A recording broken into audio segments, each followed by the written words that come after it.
The Villa Désirée by May Sinclair, and read by Christopher Halton. He had arranged it all for her. She was to stay a week in Cannes with her aunt and then to go on to Roquebrune by herself, and he was to follow her there. She, Mildred Eve, supposed he could follow her anywhere, since they were engaged now. There had been difficulties, but Louis Carson had got over all of them by lending her the Villa Désirée. She would be all right there, he said. The caretakers, Narcisse and Armandine, would look after her. Armandine was an excellent cook, and she wouldn't be 500 yards from her friends, the Darings. It was so like him to think of it, to plan it all out for her. And when he came down? Oh, when he came down, he would go to the Cap Martin Hotel, of course. He understood everything without any tiresome explaining. She couldn't afford the hotels at Cap Martin and Monte Carlo, and though the Darings had asked her to stay with them, she really couldn't dump herself down on them like that, almost in the middle of their honeymoon. Their honeymoon. She could have bitten her tongue out for saying it, for not remembering. It was awful of her to go talking to Louis Carson about honeymoons, after the appalling tragedy of his. There were things she hadn't been told, that she hadn't liked to ask. Where it had happened, and how long ago. She only knew it was on his wedding night that he had gone in to the poor little girl of a bride and found her dead there in the bed. They said she had died in a sort of fit. You had only to look at him to see that something terrible had happened to him sometime. You saw it when his face was doing nothing, a queer, agonized look that made him strange to her while it lasted. It was more than suffering. It was almost as if he could be cruel. Only he never was. He never could be. People were cruel if you liked. They said his face put them off. Mildred could see what they meant. It might have put her off, perhaps, if she hadn't known what he had gone through. But the first time she had met him, he had been pointed out to her as the man to whom just that appalling thing had happened. So far from putting her off, that was what had drawn her to him from the beginning, made her pity him first, then love him. Their engagement had come quick in the third week of their acquaintance. When she asked herself, after all, what do I know about him, she had her answer, I know that. She felt that already she had entered into a mystical union with him through compassion. She liked the strangeness that kept other people away and left him to her altogether. He was more her own that way. There was, Mildred Eve didn't deny it, his personal magic, the fascination of his almost abnormal beauty. His black, white and blue, the intensely blue eyes under the straight black bars of the eyebrows, the perfect pure white face suddenly masked by the black moustache and small black pointed beard, and the rich vivid smile he had for her, the lighting up of the blue, the flash of white teeth in the black mask. He had smiled then at her embarrassment as the awful word leapt out at him. He had taken it from her and turned the sharp edge of it. It would never do, he had said, to spoil the honeymoon. You'd much better have my villa. Some day, quite soon, it'll be yours too. You know I like anticipating things. That was always the excuse he made for his generosities. He had said it again when he engaged her seat in the train de luxe from Paris, and wouldn't let her pay for it. She had wanted to travel third class. He was only anticipating, he said. He was seeing her off now at the Gare de Lyon, standing on the platform with a great sheaf of blush roses in his arms. She, on the high step of the railway carriage, stood above him, swinging in the open doorway. His face was on a level with her feet. They gleamed white through the fine black stockings. Suddenly he thrust his face forwards and kissed her feet. As the train moved, he ran beside it and tossed the roses into her lap. And then she sat in the hurrying train, holding the great sheaf of blush roses in her lap, and smiling at them as she dreamed. She was in the Riviera Express. The Riviera Express. Next week she would be in Roquebrune at the Villa Désirée. She read the 3 letters woven into the edges of the grey cloth cushions. PLM, Paris, Lyon, Méditerranée, Paris, Lyon, Méditerranée, over and over again. They sang themselves to the rhythm of the wheels. They wove their pattern into her dream. Every now and then, when the other passengers weren't looking, She lifted the roses to her face and kissed them. She hardly knew how she dragged herself through the long dull week with her aunt at Cannes. And now it was over, and she was by herself at Roquebrune. The steep narrow lane went past the Derrings' house and up the face of the hill. It led up into a little olive wood, and above the wood she saw the garden terraces. The sunlight beat in and out of their golden yellow walls. Tier above tier the blazing terraces rose, holding up their ranks of spindle-stemmed lemon and orange trees. On the topmost terrace, the Villa Désirée stood white and hushed between two palms, two tall poles each topped by a head of dark green curving sharp-pointed blades. A grey scrub of olive trees straggled up the hill behind it and on each side. Rolf and Martha Dering waited for her with Narcisse and Amandine on the steps of the veranda. "Why on earth didn't you come to us?" they said. "I didn't want to spoil your honeymoon." "Honeymoon? What rot! We've got over that silliness. Anyhow, it's our third week of it." They were detached and cool in their happiness. She went in with them, led by Narcisse and Amandine. The caretakers, subservient to Mildred Eve and visibly inimical to the Darings, left them together in the salon. It was very bright and French and fragile and worn, all faded grey and old greenish gilt. The gilt chairs and settees carved like picture frames round the gilded cane. The hot light beat in through the long windows open to the terrace, drawing up a faint powdery smell from the old floor. Rolf Dering stared at the room, sniffing with fine nostrils in a sort of bleak disgust. "You'd much better have come to us," he said. "Oh, but it's charming." "Do you think so?" Martha said. She was looking at her intently. Mildred saw that they expected her to feel something. She wasn't sure what. Something that they felt. They were subtle and fastidious.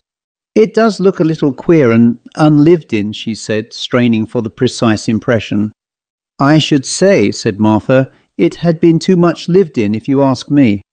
"Oh no, that's only dust you smell. I think perhaps the windows haven't been open very long." She resented this criticism of Louis's villa. Amandine appeared at the doorway. Her little slant Chinesey eyes were screwed up and smiling. She wanted to know if Madame wouldn't like to go up and look at her room. "We'll all go up and look at it," said Rolf. They followed Amandine up the steep, slender, curling staircase. A closed door faced them on the landing. Amandine opened it, and the hot golden light streamed out to them again. The room was all golden white. It was like a great white tank filled with blonde water where things shimmered, submerged in the stream. The white-painted chairs and dressing table, the high white-painted bed, the pink and white striped ottoman at its foot, all vivid and still, yet quivering in the stillness, with the hot throb of the light. "Voilà, madame," said Amandine. They didn't answer. They stood fixed in the room, held by the stillness, staring, all three of them, at the high white bed that rose up, enormous, with its piled mattresses and pillows, the long white counterpane hanging straight and steep, like a curtain to the floor. Rolf turned to Amandine. "Why have you given Madame this room?" Amandine shrugged her fat shoulders. Her small Chinesey eyes blinked at him, slanting, inimical. "Monsieur's orders, monsieur. It is the best room in the house. It was Madame's room." "I know, that's why." "But no, monsieur. Nobody would dislike to sleep in Madame's room. The poor little thing, she was so pretty, so sweet, so young, monsieur. Surely Madame will not dislike the room." "Who was Madame?" "But Monsieur's wife, Madame Carson. Poor Monsieur, it was so sad." "Rolf," said Mildred, "did he bring her here, on their honeymoon?" "Yes." "Yes, Madame, she died here. It was so sad. Is there anything I can do for Madame?" "No, thank you, Amandine." "Then I will get ready the tea." She turned again in the doorway, crooning in her thick Provençal voice. "Madame does not dislike her room?" "No, Amandine, no, it's a beautiful room." The door closed on Amandine. Martha opened it again to see whether she were listening on the landing. Then she broke out, "Mildred, you know you loathe it. It's beastly. The whole place is beastly." "You can't stay in it," said Rolf. "Why not? Do you mean because of Madame?" Martha and Rolf were looking at each other as if they were both asking what they should say. They said nothing. "Oh, her poor little ghost won't hurt me, if that's what you mean." "Nonsense," Martha said. "Of course it isn't." "What is it then?" "It's so beastly lonely, Mildred," said Rolf. "Not with Narcisse and Armandine." "Well, I wouldn't sleep a night in the place," Martha said, "if there wasn't any other on the Riviera. I don't like the look of it." Mildred went to the open lattice, turning her back on the high, rather frightening bed. Down there below the terraces she saw the grey flicker of the olive woods, and beyond them the sea. Martha was wrong. The place was beautiful. It was adorable. She wasn't going to be afraid of poor little Madame. Louis had loved her. He loved the place. That was why he had lent it her. She turned. Rolf had gone down again. She was alone with Martha. Martha was saying something. "Mildred, where's Mr. Carson?" "In Paris. Why?" "I thought he was coming here." "So he is, later on." "To the villa." "No, of course not. To Cap Martin," she laughed. "So that's what you're thinking of, is it?" She could understand her friend's fears of haunted houses, but not these previsions of impropriety. Martha looked shy and ashamed. "Yes," she said, "I suppose so. How horrid of you. You might have trusted me." "I do trust you." Martha held her a minute with her clear, loving eyes. "Are you sure you can trust him?" "Trust him? Do you trust Rolf?" "Ah, if it was like that, Mildred." "It is like that." "You're really not afraid?" "What is there to be afraid of, poor little Madame?" "I didn't mean Madame, I meant Monsieur." "Oh, wait till you've seen him." "Is he very beautiful?" "Yes, but it isn't that, Martha. I can't tell you what it is." They went downstairs, hand in hand, in the streaming light. Rolf waited for them on the veranda. They were taking Mildred back to dine with them. "Won't you let me tell Armandine you're stopping the night?" he said. "No, I won't. I don't want Armandine to think I'm frightened." She meant she didn't want Louis to think she was frightened. Besides, she was not frightened. "Well, if you find you don't like it, you must come to us," he said. And they showed her the little spare room next to theirs, with its camp bed made up, the bedclothes turned back, all ready for her, any time of the night in case she changed her mind. The front door was on the latch. "You've only to open it and creep in here and be safe," Rolf said. Armandine, subservient and no longer inimical now that the Derrings were not there. Armandine had put the candle and matches on the night table, and the bell which she said would summon her if Madame wanted anything in the night. And she had left her. As the door closed softly behind Armandine, Mildred drew in her breath with a slight gasp.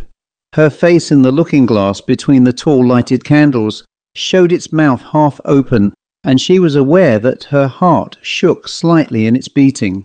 She was angry with the face in the glass, with its foolish mouth gaping. She said to herself, "Is it possible I'm frightened?" It was not possible. Rolf and Martha had made her walk too fast up the hill. That was all.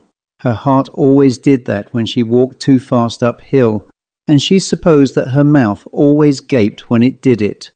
She clenched her teeth and let her heart choke her till it stopped shaking. She was quiet now, but the test would come when she had blown out the candles and had to cross the room in the dark to the bed. The flame bent backwards before the light puff she gave and righted itself. She blew harder, twice, with a sense of spinning out the time. The flame writhed and went out. She extinguished the other candle at one breath. The red point of the wick pricked the darkness for a second and died too with a small crackling sound. At the far end of the room the high bed glimmered. She thought, Martha was right, the bed is awful. She could feel her mouth set in a hard grin of defiance as she went to it slowly, too proud to be frightened. And then, suddenly, halfway, she thought about Madame. The awful thing was, climbing into that high funeral bed that Madame had died in. Your back felt so undefended. But once she was safe between the bedclothes, it would be all right. It would be all right so long as she didn't think about Madame. Very well then, she wouldn't think about her. You could frighten yourself into anything by thinking. Deliberately, by an intense effort of her will, She turned the sad image of Madame out of her mind and found herself thinking about Louis Carson. This was Louis's house, the place he used to come to when he wanted to be happy. She made out that he had sent her there because he wanted to be happy in it again. She was there to drive away the unhappiness, the memory of poor little Madame. Or perhaps because the place was sacred to him. Because they were both so sacred, she and the young dead bride who hadn't been his wife. Perhaps he didn't think about her as dead at all. He didn't want her to be driven away. The room she had died in was not awful to him. He had the faithfulness for which death doesn't exist. She wouldn't have loved him if he hadn't been faithful. You could be faithful and yet marry again. She was convinced that whatever she was there for, it was for some beautiful reason. Anything that Louis did, anything he thought or felt or wanted, would be beautiful. She thought of Louis standing on the platform in the Paris station, his beautiful face looking up at her, its sudden darting forward to kiss her feet. She drifted again into her happy, hypnotizing dream, and was fast asleep before midnight. She woke with a sense of intolerable compulsion, as if she were being dragged violently up out of her sleep. The room was grey in the twilight of the unrisen moon, and she was not alone. She knew that there was something there, something that gave up the secret of the room and made it frightful and obscene. The greyness was frightful and obscene. It gathered itself together. It became the containing shell of the horror. The thing that had waked her was there with her in the room, for she knew she was awake. Apart from her supernatural certainty, one physical sense, detached from the horror, was alert. It heard the ticking of the clock on the chimney-piece, the hard, sharp shirring of the palm leaves outside as the wind rubbed their knife blades together. These sounds were witnesses to the fact that she was awake, and that therefore the thing that was going to happen would be real. At the first sight of the greyness, she had shut her eyes again, afraid to look into the room, because she knew that what she would see there was real. But she had no more power over her eyelids than she had had over her sleep. They opened under the same intolerable compulsion, and the supernatural thing forced itself now on her sight. It stood a little in front of her by the bedside. From the breast downwards, its body was unfinished, rudimentary, not quite born. The grey shell was still pregnant with its loathsome shapelessness, but the face was perfect in absolute horror. And it was Louis Carson's face. Between the black bars of the eyebrows and the black pointed beard she saw it, drawn back, distorted in an obscene agony, corrupt and malignant. The face and the body, flesh and yet not flesh, they were the essence made manifest of untold, unearthly abominations. It came onto her, bending over her, peering at her, so close that the piled mattresses now hid the lower half of its body. And the frightful thing about it was that it was blind, parted from all controlling and absolving clarity, flesh and yet not flesh. It looked for her without seeing her, and she knew that unless she could save herself for that instant, it would find what it looked for. Even now, behind the barrier of the piled-up mattresses, the unfinished form defined and completed itself. She could feel it shake with the agitation of its birth. Her heart staggered and stopped in her breast, as if her breast had been clamped down onto her backbone. She struggled against wave after wave of faintness. For the moment that she lost consciousness, the appalling presence there would have its way with her. All her will rose up against it. She dragged herself upright in the bed suddenly and spoke to it. "Louis, what are you doing there?" At her cry it went without moving, sucked back into the greyness that had borne it. She thought, "It'll come back. It'll come back. Even if I don't see it, I shall know it's in the room." She knew what she would do. She would get up and go to the Darings. She longed for the open air, for Rolf and Martha, for the strong earth under her feet. She lit the candle on the night table and got up. She still felt that it was there, and that standing upon the floor she was more vulnerable, more exposed to it. Her terror was too extreme for her to stay and dress herself. She thrust her bare feet into her shoes, slipped her travelling coat over her nightgown, and went downstairs and out through the house door. sliding back the bolts without a sound. She remembered that Rolf had left a lantern for her in the veranda, in case she should want it, as if they had known. She lit the lantern and made her way down the villa garden, stumbling from terrace to terrace, through the olive wood and the steep lane to the Derrings' house. Far down the hill she could see a light in the window of the spare room. The house door was on the latch. She went through and on into the lamp-lit room that waited for her. She knew again what she would do. She would go away before Louis Carson could come to her. She would go away tomorrow and never come back again. Rolf and Martha would bring her things down from the villa. He would take her into Italy in his car. She would get away from Louis Carson forever. She would get away up through Italy. Rolf had come back from the villa with her things, and he had brought her a letter. It had been sent up that morning from Cap Martin. It was from Louis Carson. "My darling Mildred, you see I couldn't wait a fortnight without seeing you. I had to come. I'm here at the Cap Martin Hotel. I'll be with you some time between 10:30 and 11. Below, at the bottom of the lane, Rolf's car waited. It was 10:30. If they went now, they would meet Carson coming up the lane. They must wait till he had passed the house and gone up through the olive wood. Martha had brought hot coffee and rolls. They sat down at the other side of the table and looked at her with kind, anxious eyes as she turned sideways, watching the lane. "Rolf," she said suddenly, "do you know anything about Louis Carson?" She could see them looking now at each other. "Nothing, only the things the people here say." "What sort of things?" "Don't tell her, Rolf." "Yes, he must tell me. I've got to know." She had no feeling left but horror that nothing could intensify. "There's not much, except that he was always having women with him up there, not particularly nice women. He seems, Rolf said, to have been rather an appalling beast." "Must have been," said Martha, "to have brought his poor little wife there after—" "Rolf, what did Mrs. Carson die of?" "Don't ask me," he said. But Martha answered, "She died of fright. She saw something. I told you the place was beastly." Rolf shrugged his shoulders. "Why, you said you felt it yourself. We both felt it." "Because we knew about the beastly things he did there." "She didn't know. I tell you, she saw something." Mildred turned her white face to them. "I saw it too." "You? What? What did you see?" "Him, Louis Carson. He must be dead then if you saw his ghost." "The ghosts of poor dead people don't kill you. It was what he is. All that beastliness in a face. A face." She could hear them draw in their breath short and sharp. "Where?" "There, in that room, close by the bed. It was looking for me. I saw what she saw." She could see them frown now, incredulous, forcing themselves to disbelieve. She could hear them talking, their voices beating off the horror. "Oh, but she couldn't. He wasn't there." "He heard her scream first." "Yes, he was in the other room, you know." "It wasn't. He can't keep it back." "Keep it back?" "No, he was waiting to go to her."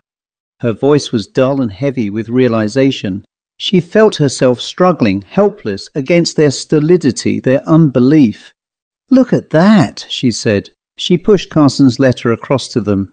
"He was waiting to go to her," she repeated.